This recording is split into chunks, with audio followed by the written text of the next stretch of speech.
ask me questions and I answer those, correct? Yep.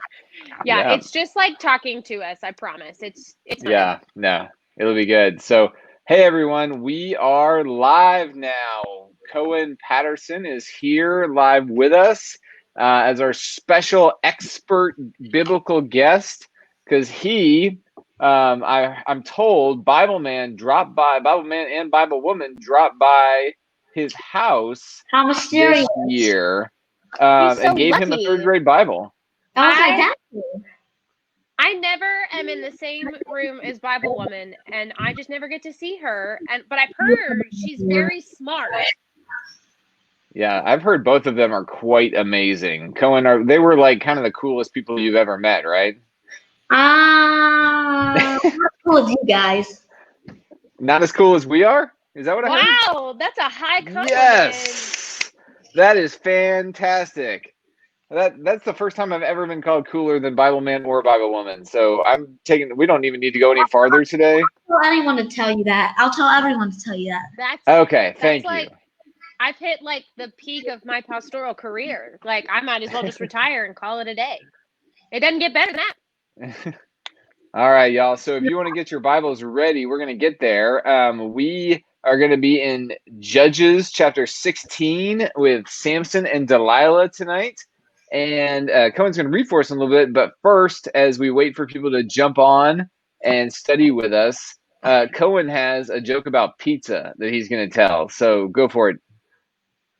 So, my joke about pizza is, well, now that I think about it, never mind. It's too cheesy. Oh, that's awesome. That is fantastic. That's really funny. I need to write that down so I can use it at Christmas with my family. Hope they're not watching. Cohen, do you know what the smartest part of your face is? What? It knows everything. Oh. That was penultimate dad humor right there. Can I tell you another one? Oh, yeah, go for it. What did the stoplight say to the car? The what? The stoplight. I don't know. Like the green, yellow, and red light. That thing? Yeah, I know what a stoplight is. Yeah, what did the stoplight say to the car? Don't look, I'm changing.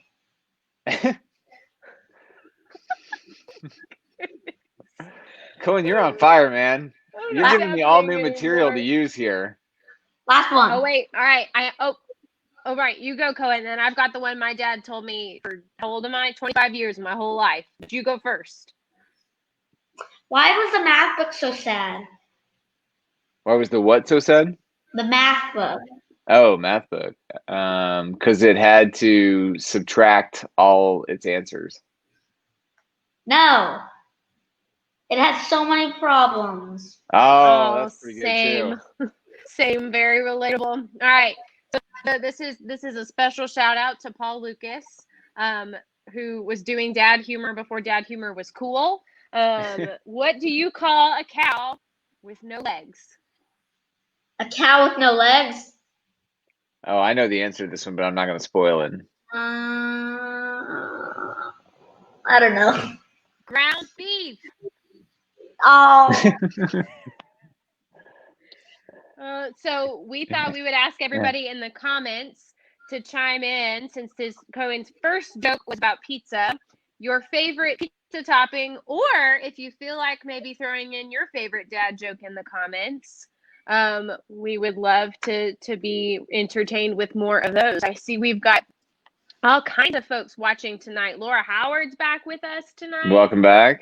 Somebody in the Lessner household, Lindsay, or maybe Arden or Kyler. I think it's all three of them.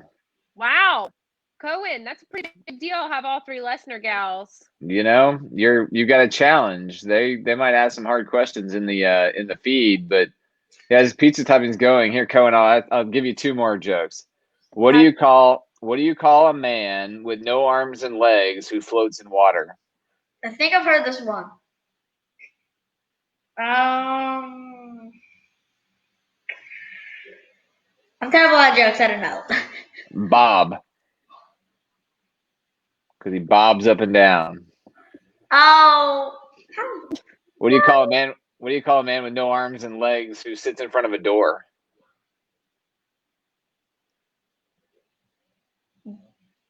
Don't know. Matt.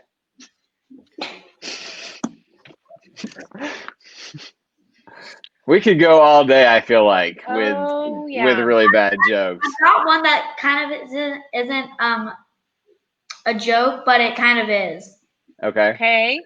Pete and repeat were on a boat. Pete fell off. Who's left? Repeat. Pete and repeat were on a boat. Pete fell off. I know. I just want to see if he can do it. How many times so he's willing to commit to it. I'm probably gonna forget within if like you ever 2002. I had a little brother. That joke was frequent circulation in our house all the time.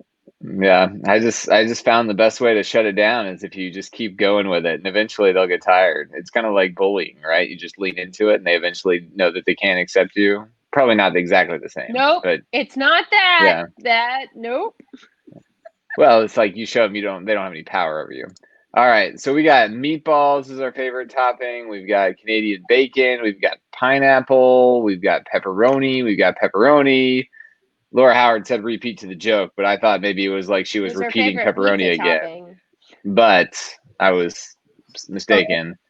Bacon and pineapple in the Atkinson family here. At the same time? Yeah, Mitsuko, is that just you or is that all the Atkinson family? Because I've never heard of bacon and pineapple before.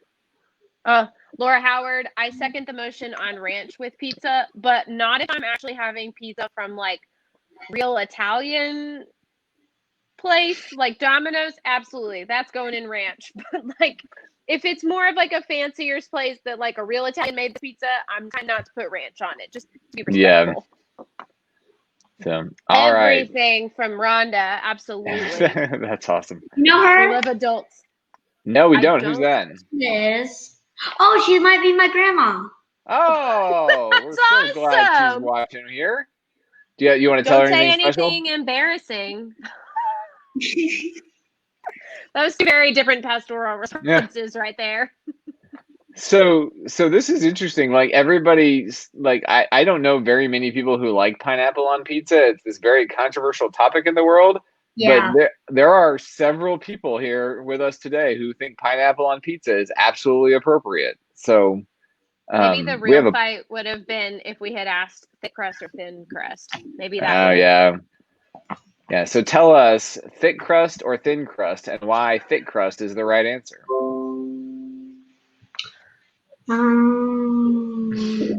All right, I'll tell you what. We are a little bit in, and we've got people joining with us. So, Cohen, are you ready to get this started? Sure. Okay, so Cohen is going to. So, if you didn't know, we've asked several really awesome people to be guests with us for the next couple days. Some kids from our congregation, and we said, you know what? Pick a story that you like, or that's interesting, or that you have questions about, or that you want to talk about.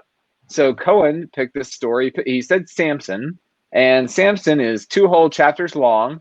So I boiled it down to the Samson and Delilah story, which is in Judges chapter 16, and we're going to read 4 through 17, just a part of it, and we may kind of bring in some other aspects of it as we're talking that that we all know about. So Cohen, whenever you are ready, man, you can start reading for us. I've got a question though. Yeah. I'm supposed to start reading on where it says Delilah and Samson. Keep going until I see the number 17 or 8. When you get to the number 18, stop then. Okay. Got it. You ready?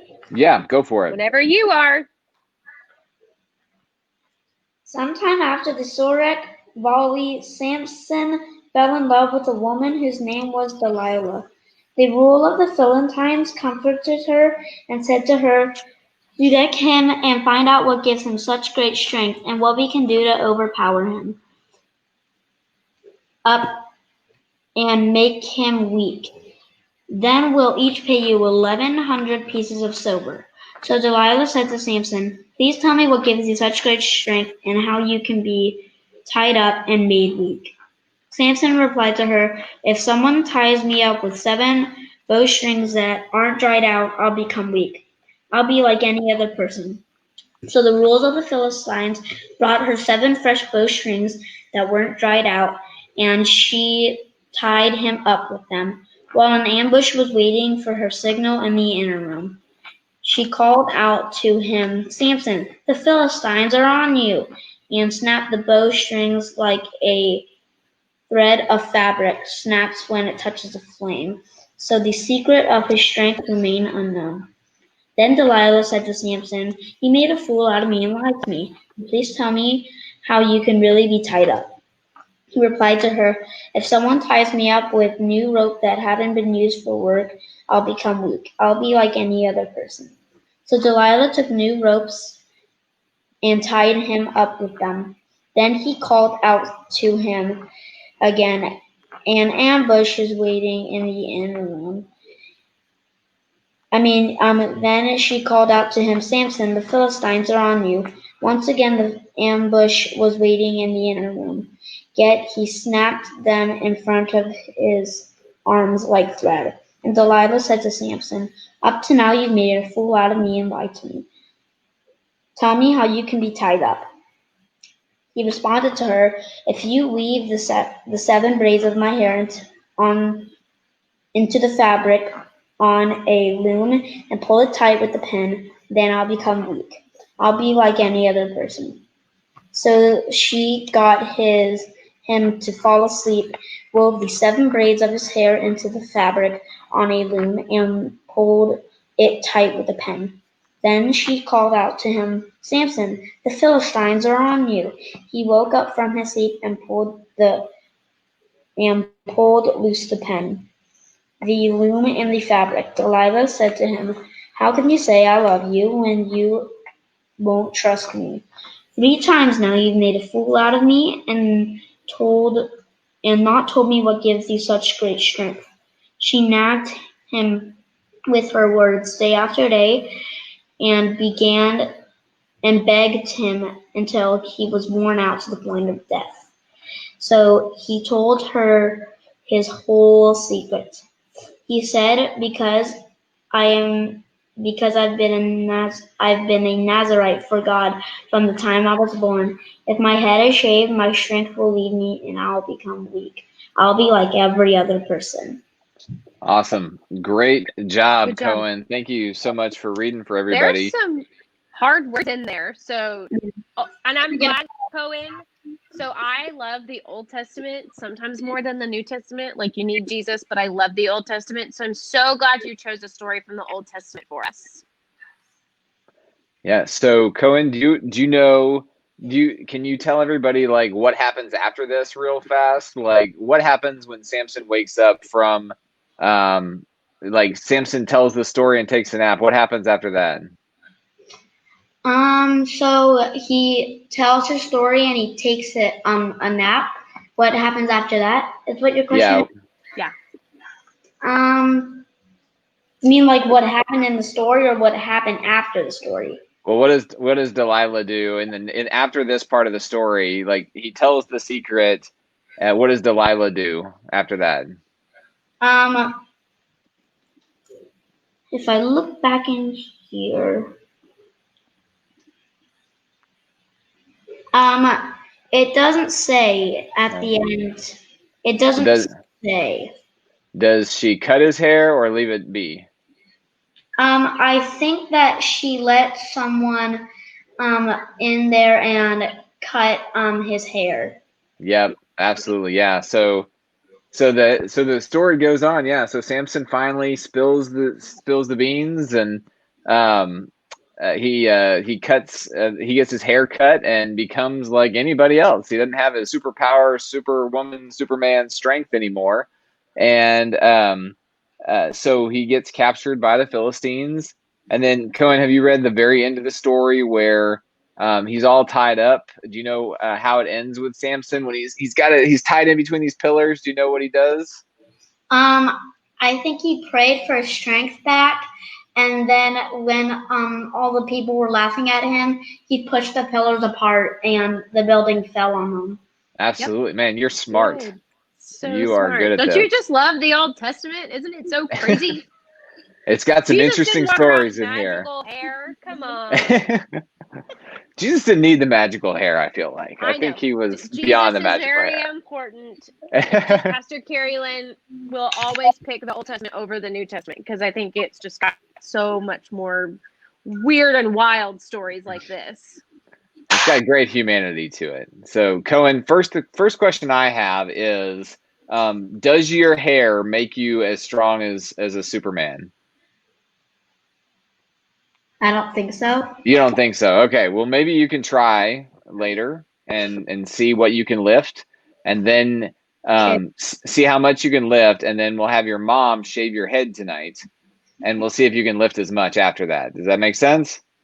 I'm not shaving my head, so it's got to be you, Cohen.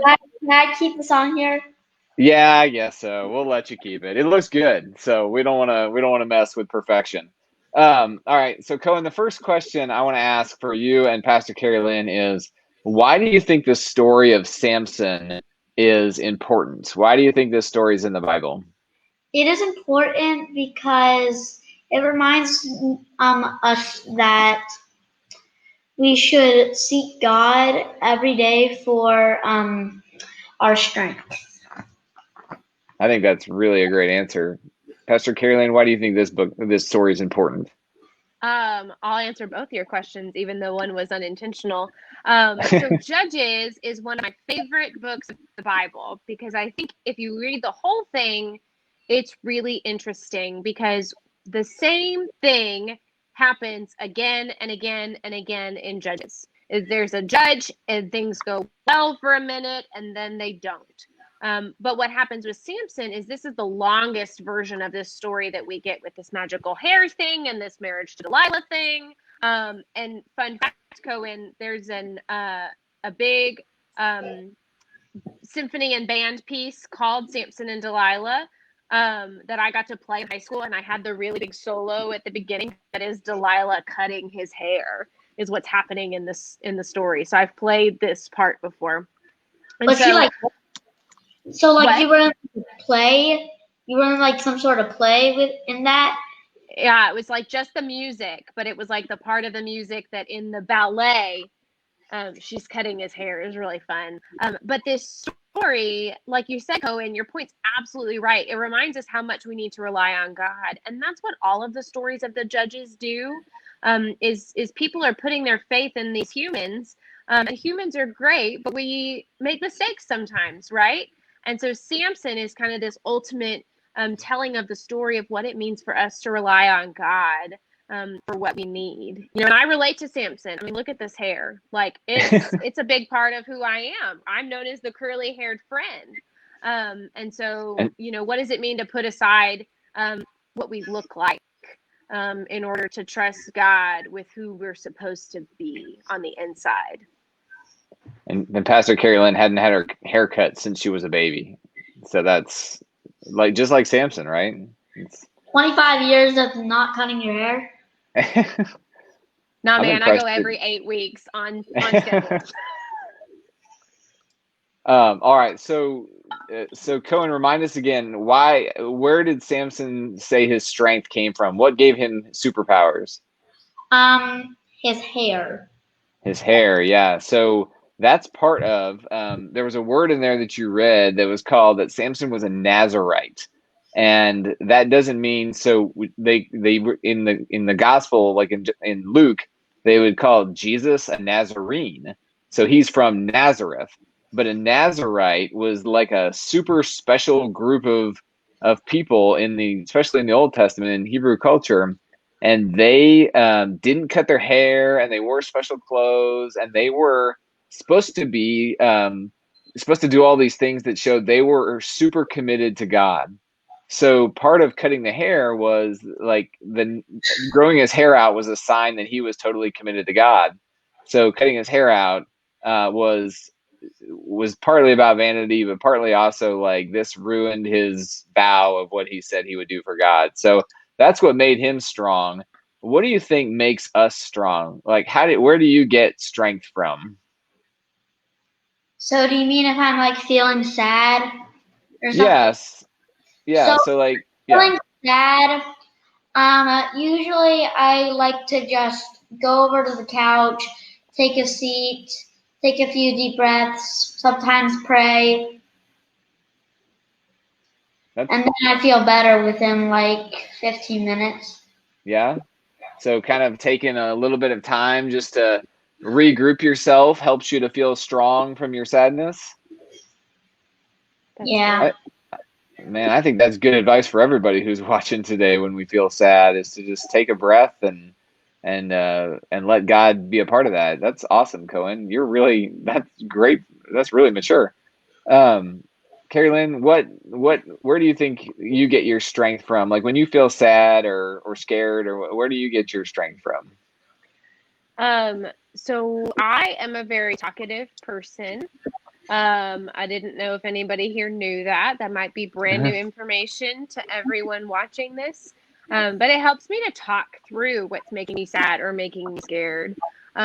So sometimes that means talking it through with a friend or a family member, or sometimes people at work are the people I like. Pastor Katrina and Pastor David and Miss Allison are people I talk with.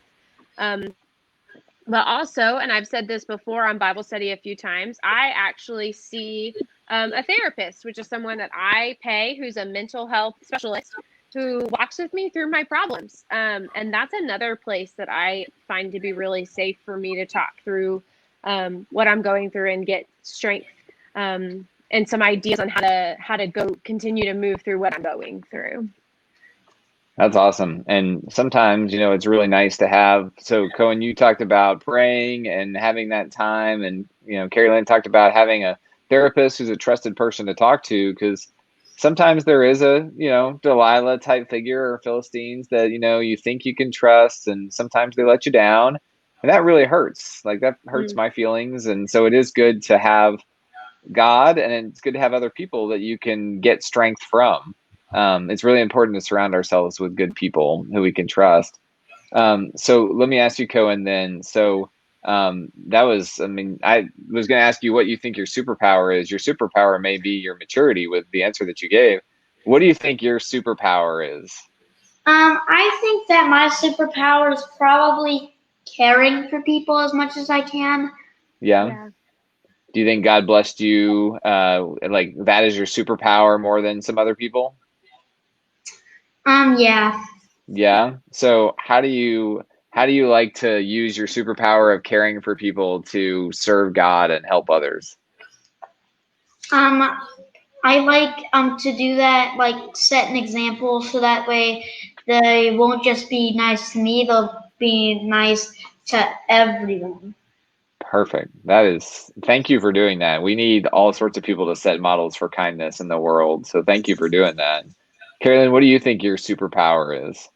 And y'all, we've been asking questions, and thank y'all for those who are commenting and answering along. So every time we ask a question, we'd love for you to answer in the comments. So what do you think your superpower is, Keri Lynn? Well, first, I definitely want to affirm Miss Allison just commented that her superpower is listening. And I have to say, as somebody who needs Miss Allison to listen to her often, I can affirm that is 100% her superpower. And Cohen, I think that I love the way that you say that you want to set example. You're such a firstborn. You're a kid after my own heart, and I love it. So I think that one of my superpowers, I've just noticed since I was a kid, that I am a leader in a lot of the rooms that I'm in, which is funny because in a lot of the rooms that I'm in, I'm sometimes the only girl, or I'm sometimes the youngest person in the rooms that I'm in a lot. But I somehow, even when I don't try, end up being a leader and people following my example. And so like Cohen said, that puts on a good amount of pressure to set a good example in the places that I'm in. And I also think that humor can sometimes be my superpower because I can use it to diffuse stressful situations for people. Yeah, I think mine might be sarcasm, which is not always the best superpower to have. But Cohen, I want you to tell us true or false. Your mom answered in, my superpower is hugs. Is that true? Is her superpower hugs? Putting you on the spot now. She's like right around the corner. I'll tell you, I miss the people whose superpower is hugs. Yeah. Rosie, what's your superpower? Is your superpower hugs? Sometimes it might be hugs. Sometimes it might be hugs. Not always. I'm sure I'm sure she's got a lot of superpowers. I think we all have different gifts, but I think, I get at least one every day. At least one? That's Okay, that's good. pretty good. I try and give my kids about 90 a day, so they don't take them all the time, but I get some good hugs a lot of the time. It's fun. Not as cuddly as Rosie is right now. So I love we've got Allie Potts' superpower is sleep, which is pretty good. We got, let's see, Kyler is my superpower is caring for animals. That's true. I can affirm that because she was nice yeah. to Rosie the one time she met her. We got lots of cool superpowers. So I think that part of Samson that we can learn is all of us do have a superpower that God gave us, and probably doesn't come from just our hair. It comes from God, and we learn later that the Spirit gives us all different gifts that we get to use to help people out. And sometimes Samson does that well, and other times he doesn't. So we get to see, like Keri Lynn said, is that we get to see sometimes humanity, sometimes humans aren't nearly as reliable as God, and that's why we need to rely on God and use our superpowers for good. So Cohen, the other thing in here is how many like action adventure, like do you ever watch like Marvel superheroes or anything? Rarely. Rarely? Yeah. Do you ever watch any kind of action adventure kind of stuff? Rarely. Rarely. Okay. So I was asking because in a lot of like the Marvel movies, the bad guys you always find out are just out for revenge. Like they're trying to take over the whole world because, some friend was mean to them in first grade and they have held a grudge this entire time, and they try and take over the world, and the Avengers have to come in and stop them, and then they're mad at the Avengers. And the whole thing's about revenge. You know what revenge means? Yeah. So it's say for instance, there's someone right by me, and they were like blah blah blah, and they were being kind of rude, or mean or something, or hurt my feelings. Revenge is kind of like I've got to do it back. Absolutely. That is a perfect description. And a lot of the story that we didn't read is a whole bunch of revenge. And it's Samson, who's the Hebrew judge. He's the kind of this big warrior for the Hebrews versus the Philistines. And they just keep going back and forth in revenge. And so Samson would hurt the Philistines, and the Philistines would hurt Samson, and then Samson would knock down the pillars later on and everything. Because even it says the reason why he knocked down the pillars was to get one final revenge, is what the Bible actually says. But in his revenge, do you know what happens to Samson once he knocked down the pillars?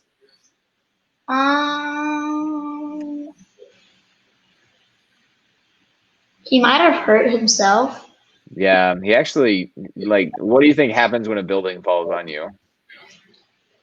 Probably gonna die. Yeah, that's generally what happens when you push a building down on yourself. So yeah, he's in this like temple thing, and he pushes down the columns that hold up the building, and it all falls on him. So he gets revenge, and he, hurts the Philistines, but he also hurts himself. So Cohen, have you, and this is kind of, sometimes we ask personal questions, and we gave you the questions beforehand. If you don't feel comfortable, you don't have to answer. That's your decision. So have you ever been hurt by somebody, and how did you react to that? I have been hurt by someone. One time, my friend, he said, "Hey, I'm having a friend over, and he's also one of my best friends too." And he was like, "We're gonna play so many games. We're gonna sleep over. We're gonna stay for a few hours in the morning." And I was really mad in my head. It made me like jealous. I was mad in my head. I really didn't do anything, but I was kind of like trying to like get my anger face. But then I was like, I tried my best not to. Yeah. That's happened to me before too. That really hurts your feelings when it's kind of like both people you like, and you feel like you should be in the group too, right? And so, yeah, that's a hard thing. And I think it's really great that I hope you had somebody to talk to or a mom to hug you or something afterward, because to let you know that you are loved, even if you weren't in that, didn't get invited. And it's really great that it sounds like you didn't take revenge. Like, were you able to be friends afterward? Yeah, actually just today, we were doing an assignment at school, and he needed help reading the cards, so we kind of partnered up, and I read him the cards, and then we would say, all right, is this or is it this?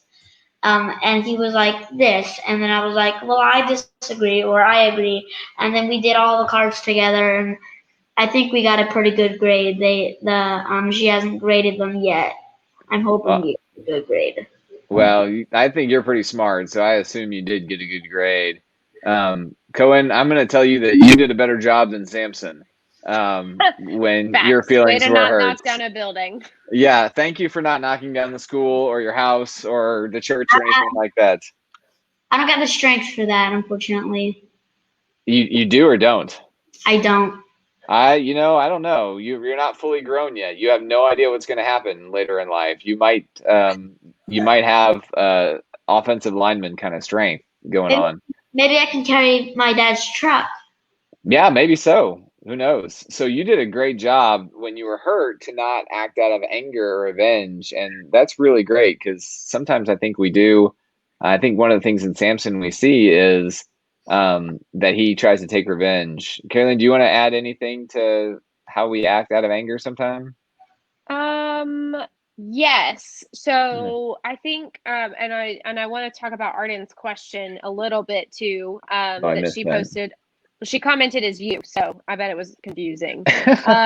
So one of the things that I think sometimes we look at the story and we think, well, okay, Samson knocked down a building out of revenge. Not that bad. Yeah. Not a whole lot of us are going around knocking down buildings. I don't know your life, David Lessner, totally, but I'm pretty sure you've never knocked down a building. Only twice. It was a long Only- time ago, though. Okay, Yeah. everyone mark it down. What, Cohen? How long ago was it? 5 million years ago? No. It was just a few years ago, but the building was made out of Legos, so I'm assuming that counts as super strength, right? Sounds pretty easy for me to knock down. It was really hard for me, so you must be stronger than I am. So anyways, so I think sometimes we look at Samson, I think sometimes when we're angry, we don't always respond physically, right? Some people do like respond by like they need to punch something, or they want like, I grew up with a little brother. I'll rat him out. Like, we had some kicking problems and biting problems growing up, all of us. But I think sometimes, friends, when we get angry, we respond like Samson with our words. And we might knock people down. Rosie's very upset about this. We might knock people down with the words that we're using and take revenge. And sometimes that means saying mean words to the person.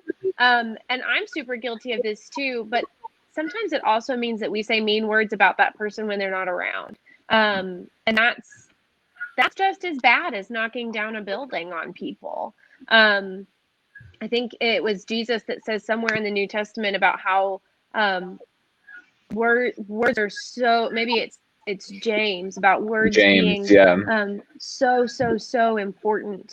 And so as we laugh at Samson and it's a funny story, part of me, I always talk about Cohen, how I can be reading the Bible, and then sometimes it like immediately turns into a mirror and I see myself. This is one of those times where I can be reading the Bible and then I go, oh man, I see myself sometimes. So Arden, to answer your question, are the pillars that Samson pushed are symbolic? I think in certain situations, yeah, because the pillars made the building fall down, right? They were structures that they were the structural pieces that held up the building, and that's what caused the most damage in the fastest way, right? Mm-hmm. It's also, I believe, in art, it's depicted that he's tied up to the pillars that he brings down. And so I wonder too if that symbolic is to like the way that they took revenge on him by tying him up, he used to take revenge on them by using that to bring the building down. And Rosie does not like revenge. What's your deal? I'm so sorry. She's normally better behaved, but we lost our peanut butter treat thing. It fell off the balcony. So, and this is where God comes into, like, this is where I think it's interesting that he prays for God for strength, and he gets the strength, but then he uses it for his own revenge. And every kind of superhero, every person needs God or this wise person in their life. I look at the movie Spider-Man. You know who Spider-Man is, Cohen? Yeah. Okay, so Spider-Man has Uncle Ben, and he says a line very similar to something Jesus says, and he says, "With great power comes great responsibility." So it's interesting that Jesus says, "To whom much has been given, much is expected," and like, so you've been given a big caring heart, right? And you have the responsibility that you can have those big feelings and taking care of people, and you can use that for a lot of good things. Like Samson had super strength, but being human, we can also sometimes use what we're really good at that might cause hurt to some people as well. And so we can, I don't know how a big caring heart would cause hurt to people, but I know that even like the gift of humor can be used to uplift people and liven up a room, but the gift of humor can also be used to tear somebody down by making fun of them, right? So Samson gets the strength he needs, but he uses it for revenge in his own way of that actually ends up hurting people. So I think that's an important thing where we all need something in our life to tell us, to guide us in the best way to use what our gifts are. So Samson ends up kind of sacrificing himself. I think he is. So one of the things we should note is we're talking about Samson's personal revenge here, but in the context of the Bible story, him taking out the Philistines and like killing multiple Philistines is a good thing for them. It may not be a great thing that we realize, but for them, it was a good thing. So it was seen as Samson sacrificed himself to save the Hebrews. Does that make sense? So he took out a whole bunch of, because if the Philistines were still there, they would have gone and hurt the other Hebrew people. So Samson sacrificed himself so the Philistines can't hurt the other Hebrews. Cohen, does that sound like Jesus at all to you? Not really. No. No, you don't think so? Okay. Kaylin, does that sound like Jesus to you? Why don't you think so? Wait, hang Yeah, on. why don't you Cohen, think so? why don't you think it sounds like Jesus? Because I don't think Jesus would knock down a building and think that was good, or see someone knock down a building and think that was good. Yeah, you're absolutely right. Point. Cohen, I see a little bit of what's happening with Jesus and Samson. Samson sacrifices himself for a group of people, right? But I love your point. And it proves to us Samson's not Jesus, right? Samson doesn't sacrifice himself for all the people. He only sacrifices himself for his side of the story. And so I'm really glad you said what you said, because this reminds us of how much better Jesus is. And that's the point, right? Like, we have kings in the Old Testament and judges in the Old Testament, and none of them are as good of a leader as Jesus. And none of them make as big of a sacrifice as Jesus does. So I'm really glad that you answered so honestly and didn't just go back to whatever, you didn't just say God, Jesus, like Sunday school answers, because I think you thought about this so importantly in the way that Jesus didn't hurt anybody doing what he did and sacrificing himself for us. And that's a really important point. Yeah, that's a big time important point. In fact, the passage I was just reading to get ready for Sunday morning was, Jesus is with Pontius Pilate. Remember that? I don't know if you remember that story or not. Jesus is with Pontius Pilate, who's the Roman governor, and he says, the way I do things is not the same way you do things. So where the Roman army would, the Roman governor would send the army in, Jesus says, I told Peter to put away his sword. So he chooses not to hurt anybody, so that he can do the best job of loving everybody. Which is pretty amazing. So what I hear is that Cohen should give the sermon on Sunday. Absolutely. Yeah. What? Cohen, you're going to, when I get up, or Keri Lynn gets up, or Pastor Katrina gets up, and we give like a big talk on Sunday morning in church? Uh-huh.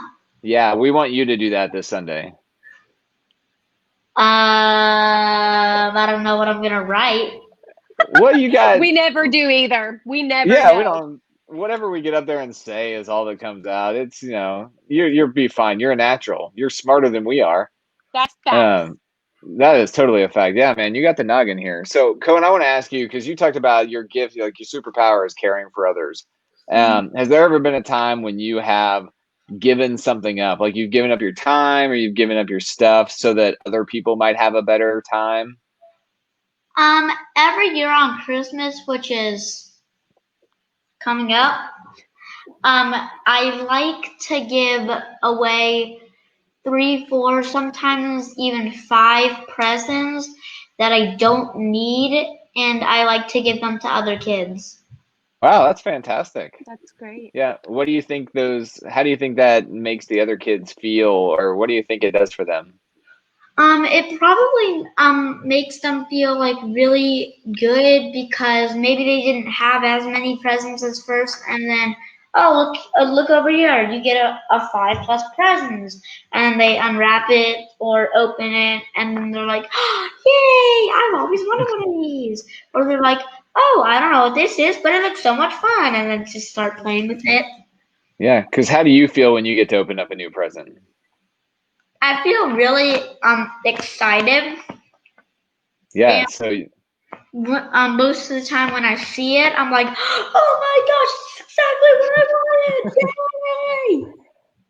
I hope you have that reaction right there when you open up a new present, because that is like the reaction that everybody who gives you a present wants to see. And so it sounds like what you're doing is you're loving someone the way that you want to be loved. Like you're taking what feels great and you're helping somebody else have that experience. And So that's also a bit of my a part of my caring superpower. that It is a caring is. superpower, man. So, Carrie It Lynn, what have is. you ever given up something like time or stuff so if someone else had a better experience? And Yeah. everybody who's commenting along, we'd love to hear your answers too. Yeah, absolutely. So one of the superpowers I talked about earlier was being a leader. And I've been told since I was little that I am a leader. I was 4 and they were telling me that I was a leader, right? And so sometimes it's important as a leader that we let one of our friends have the chance to lead sometimes, right? I think it's important in spaces that I'm in, even though leadership is my gift. It's important to share that gift with other people, and sometimes it's okay for me to be a follower. And that's one thing that I don't like being a follower, because I'm used to being a leader. That's not uncomfortable for me. But there are some really good important times where it's good for me to give up being the leader, so I can listen better, and I can learn by being a follower. Because big secret, I don't know everything there is to know. I know that I've kept up a really good facade for a year and a half that I know everything. But I learn a lot more when I'm the leader, or when I'm the follower and I get the chance just to listen. That's awesome. So, Cohen, is there any last things you want to say about the Samson story or any questions you might have about the Samson story we didn't get to?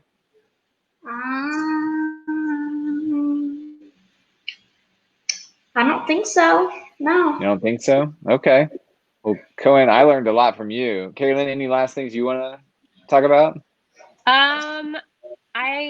The only thing I would say for anybody who's watching at home is if you feel like it, Judges would be a great book to read all the way through. With families, of course, there are some weird parts in it for parents. But try to notice the pattern and how the pattern goes wrong the rest of the story, because I do think it's an important little portion of Israel's history that we only talk about Samson. So that would just kind of be my recommendation to anybody who's interested to take the rest of Judges and read it. And I'm so glad, Cohen, again, that you're showing us your boogers, first of all, but that you chose an Old Testament passage, Cohen. I never get to talk about how much I love the Old Testament. So this was a gift that you gave me. So fact check on that. She talks about how much she loves the Old Testament all the time. So I'm going to go ahead and correct you there. Now it is a cool book, and it's a good transitional book because it it's a little bit like the Israelites are settling in the land, and they've got Deuteronomy as this law, but they haven't got the monarchy yet of how to institute the law in there. So it's kind of a feeling their way out. And even in some of the situations, like I think what Cohen described when he had the situation with a friend, or when there's an opportunity to give, and you can go one way or the other on how you're going to react to people. Judges is that kind of wilderness time where we don't really know how to settle into a situation, and we get to choose whether we're going to do good or whether we're going to be selfish or harm other people. So it has some great lessons, but yes, as is the theme of our Bible study, often these are sometimes stories that are not great for bedtime. So do read, skim through it beforehand, parents, and you can choose.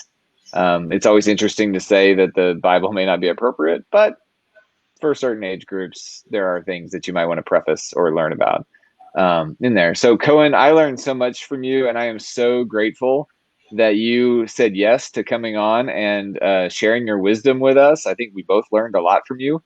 And I think Cohen was the first one that said yes to doing this. Yeah, absolutely. He signed up like on day one. Yeah, way to be a leader, man. That's pretty awesome. And so not only were you early in signing up for this, but it looks like you are one of the first people I know that has put up your Christmas tree. And did you see he had he was using his 3rd grade Bible with him? Yeah. Do you like that Bible, Cohen? Yep. Yeah. Looks like it. So you were proud of it earlier. So 294. 294. I'm assuming that's what page it's on. Yes. And how many hours you've read so far? Or yeah, that's. I really don't know how long I've read. I mean, I can't count every hour I've read. Hey, the fact that there are multiple hours in there is pretty solid. Right. Now I expect you to have the whole thing read by Christmas. That's the deal we had, right? I don't think so.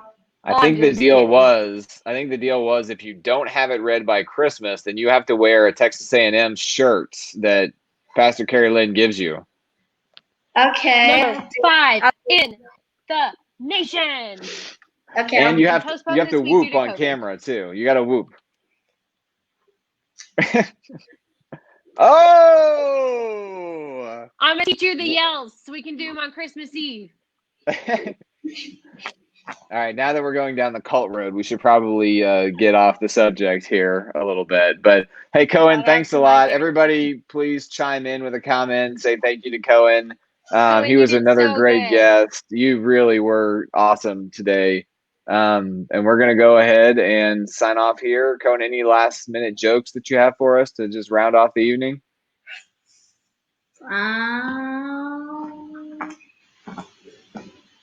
No. That's okay. That is okay. All right. Oh. All right. Thank you. I don't know what that was, but all right, Cohen, we're going to let you go. Have a wonderful night. Everybody else, have a wonderful night. We've got some whoops coming in on the comment thread now. Apparently, we have a lot of A&M fans that go to Creekwood. So, all right, let's say goodnight. Good night, everyone. Bye, everyone.